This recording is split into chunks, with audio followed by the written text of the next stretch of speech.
first of all, I never thought in a million years that I would end up in an administrative position in higher education. I hated higher ed. I really did. I loathed it. And I ended up at Washington State University in Pullman. And geography-wise, Ferndale is a very small town up in the Pacific Northwest. It's like 10 minutes from the Canadian border, very rural. And I couldn't think of... Is that north of Bellingham then? It is. Okay. Yeah, it's about 15 minutes north of Bellingham, right? You're very close. And I couldn't think of a better way and route to go and get away from my parents without going out of state than Pullman, Washington, because Pullman was on the diagonal opposite side. I didn't know any parent that could see that far away, right? And there was no technology like there is today. Like there's no Zoom it was just a way for me to escape what felt like moving from a small town to a small town. Pullman, despite it being its transient culture of many students rolling in there, the summers were beautiful because all the students would leave. Right? So you get core community members both in Moscow and Pullman, and Moscow being 8 miles away from Pullman. So you had University of Idaho in Moscow, Idaho, and then you had Washington State University in Pullman, and very distinctly different populations. Moscow was pulling from Idahoans, right? Washington State was pulling predominantly from folks in Washington, but really all over the world, right? So, and all over the United States, mostly from the West Coast, Hawaii, California. Folks ended up at Washington State University versus the University of Idaho. So it's just a different sort of mix of people.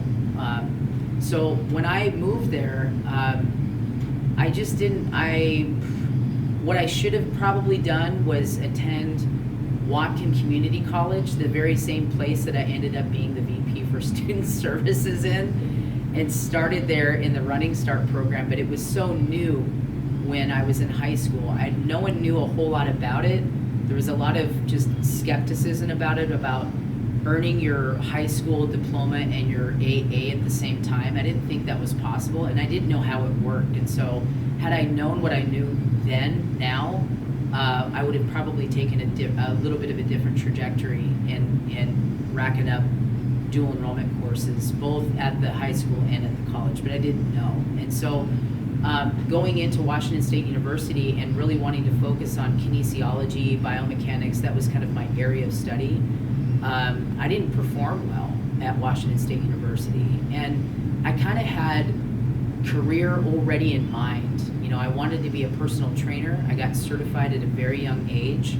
I opened up my first gym at a very young age, and I didn't know what the hell I was doing. I, opened up North Idaho Athletic Club in Moscow, Idaho at the ripe age of 22.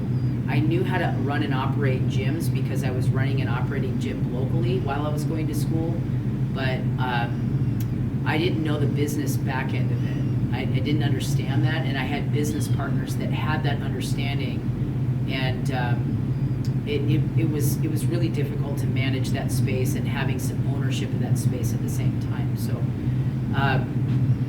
it was an interesting project. It was probably 3 years in the making. I wanted to run and operate my own gym. I saw a value-added proposition in the city of Moscow, a very small town, but a college town, and I was looking for SBA funding. I was going to banks and making presentations. I was trying to garner financing for it at a young age.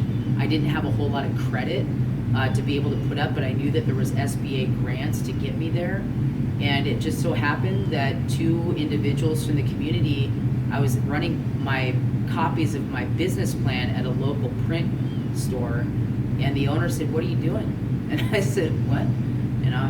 It's like, "What are you working on there?" I'm like, "Oh, it's this idea that I have, and I'm trying to get funding for it." And he's like, "Huh, well, I want to talk to you and another business owner that owns another business locally, and we want to talk with you about this." And so that just kind of began this budding relationship. And before I knew it, I was flying down to Corona, California, purchasing over $80,000 worth of refurbished fitness equipment, and having it shipped and hauled up to Moscow, Idaho, which was the old Sears building and the old athletics club in Moscow. The former owner wanted out. He wanted nothing to do with it. So we converted this space, and it took a while, but we ended up opening and hatching North Idaho Athletic Club there. so I kind of, left my education by the wayside at Washington State University. I moved to Moscow, Idaho. Was not really interested in pursuing and finishing my degree at Washington State University. And my business partners came along and they fired me and bought me out on the same day. And it was just devastating, right? I was like, what the heck do I do now? I have no idea what I'm going to do now. And talked with a couple of friends, and I ended up going back to school at the University of Idaho to finish my degree, but also jump right into a master's program and a PhD program. They were both terminal degrees.